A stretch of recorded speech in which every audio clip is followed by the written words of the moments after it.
Bonjour à toutes et à tous et bienvenue sur Radio CSIRT, votre rendez-vous quotidien avec l'actualité de la cybersécurité. Je suis Marc-Frédéric Gomez, nous sommes le mercredi 10 septembre 2025, épisode 416. Alors c'est un épisode qui est dédié au Patch Tuesday de septembre 2025 de Microsoft. Et bien entendu, vous retrouverez l'ensemble des sources utilisées dans la description de celui-ci, ainsi que sur le site de radiocessor.org. Microsoft a publié son Patch Tuesday du mois de septembre 2025, corrigeant 81 vulnérabilités. Parmi elles, 13 sont classées critiques, dont plusieurs permettent l'exécution de code à distance ou l'élévation de privilèges à des niveaux système. Ce mois-ci, bonne nouvelle, aucune vulnérabilité 0-day activement exploitée n'a été signalée, mais 2 failles déjà connues publiquement ont reçu un correctif.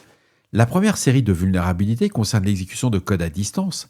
La plus notable est la faille de la CVE 2025-54916 dans le système de fichiers NTFS de Windows.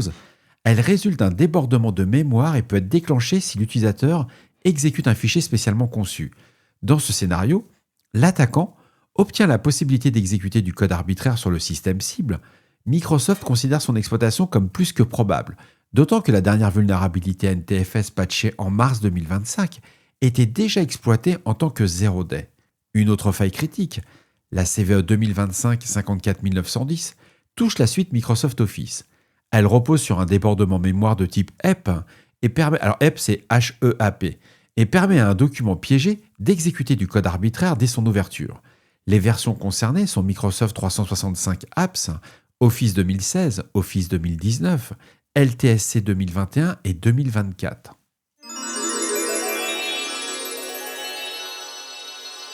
Le noyau graphique de Windows est également affecté par 2 vulnérabilités critiques, la CVE 2025-55226 et la CVE 2025-55236. La première résulte d'une mauvaise synchronisation de ressources partagées, la seconde d'une condition de compétition de type Time of Check to Time of Use. Dans les 2 cas, un attaquant ayant un accès local peut exécuter du code avec un privilège kernel, compromettant ainsi l'intégrité du système.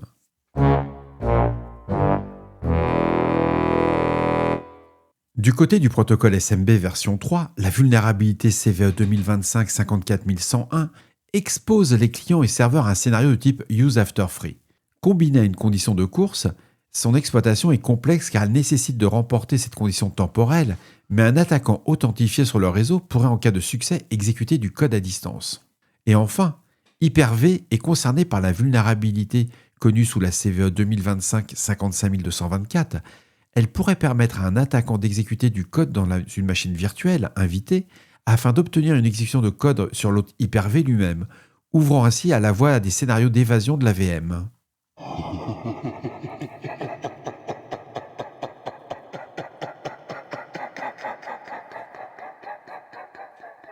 Ces élévations de privilèges représentent une fois encore la majorité des correctifs de ce mois, avec 41 vulnérabilités dans ce cas. La plus préoccupante est la CVE 2025-54918 dans le protocole NTLM. Elle découle d'une mauvaise gestion de l'authentification et peut permettre à un attaquant déposant d'identifiant ou d'un hash NTLM d'obtenir les privilèges système sur un système cible. Ce qui distingue cette vulnérabilité des autres élévations de privilèges, c'est qu'elle peut être exploitée à distance sur un réseau, ce qui en fait un risque critique dans les environnements où NTLM reste activé. Une autre faille notable, la CVE 2025-55234, qui touche le service SMB, publiquement divulguée avant la sortie du correctif, elle permet à des attaques de relais où un attaquant intercepte une tentative d'authentification SMB pour la rejouer sur un serveur vulnérable. J'ai testé, c'est assez intéressant. Alors bien entendu, l'éditeur Microsoft recommande d'activer la signature SMB et l'Extended Protection for Authentication afin de bloquer ce type d'attaque, mais ces mesures peuvent poser des problèmes de compatibilité avec des environnements plus anciens.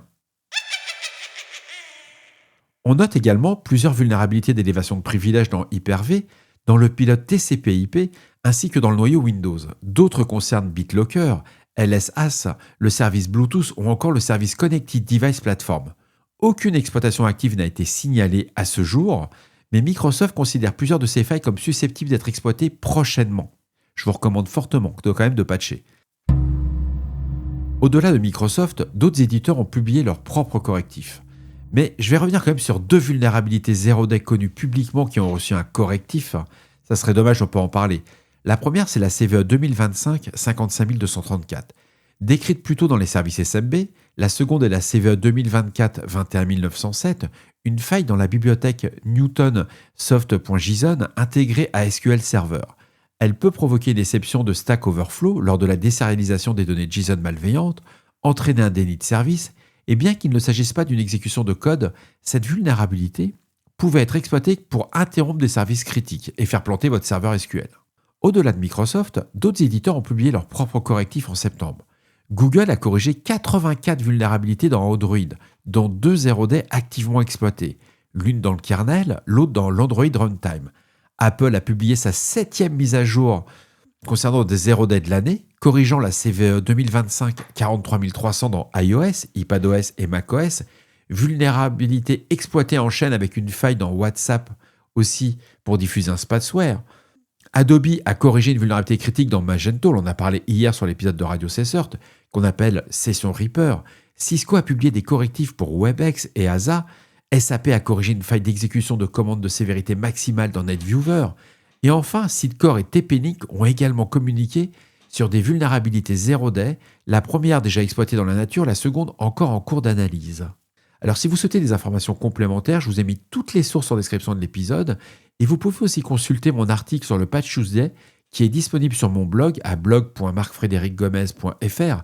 C'était le moment publicité, je vous remercie d'avance. Et c'est toujours gratuit. Et voilà, cet épisode dédié au Patch Tuesday de Radio Cessert du mercredi 10 septembre touche à sa fin. J'espère qu'il vous apportera des informations claires et utiles. Bien entendu. D'ici là, on reste vigilant, on surveille nos systèmes et surtout, on ne réfléchit pas. On patch sur Windows. On se retrouve demain, quand même, à tout à l'heure pour l'actu quotidienne. Je l'ai enregistré au pas de charge cet épisode, mais il y en avait besoin. C'est assez rare, je trouve que les patch Tuesday deviennent de plus en plus concis, petits. On est très loin des 200 ou 250 vulnérabilités. Là, on descend à moins de 100, c'est assez incroyable. En tout cas, prenez soin de vous. Je vous embrasse très fort. Bon courage aux équipes de patch management. Et moi, je vais rebooter mon poste parce qu'il me demande de faire la mise à jour. À tout à l'heure. Ou pas, ça va dépendre si le patch Tuesday se passe bien ou pas. Au revoir.